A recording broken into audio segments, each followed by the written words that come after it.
Yani boz bir işini tüketip aldı bolam. Capa tattan ha. Vay ya dada. Etse çıkma öyle armasan olam ki. Kayda deyse? Bugün bek çarçap ketten ayet öge yetip kalmağa yana aldık ketimlikidik.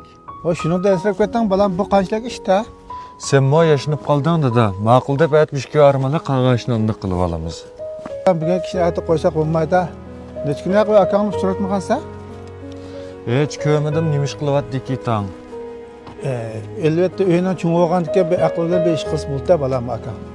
Onu bir oyunu Türk oğan ki üz bulup bir iş kıladı da sen artık çıkımın ne oldu?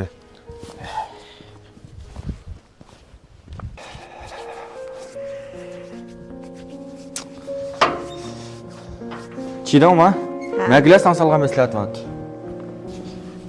Neymiş? Mən bir yardım qılaq xutun. Bir tunuş bilişlərimdə qəza qılarmı? Hazır kimdimi qaza oldu? Qanchalik lazımdı?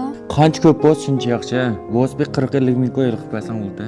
Unchalik pulni nimaga ishlatmoqchi edingiz? Voy, hozir buni so'rimga ne qila? Uzun qamaylam qaytaraytimiz.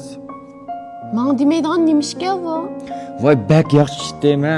Bakchiq foydalanaydi qashda. Voy, ne shunda asayish ekan? Voy, jon, zot qaz epralim siyaqma. Voy, og'ilmaydi. Hel 40-50 ming qo'ygan, hozir 3-4 ming qo'yib kimdan olmoqmi tez. Aman. Adaş, gerçi sen ziyon tatqan bo'lsam ancha-muncha tijorat qilib boqqan. O'nchilik pulga mushkab topib chiqmaydi. Uyda bar yo'q 20 ming ekandigina.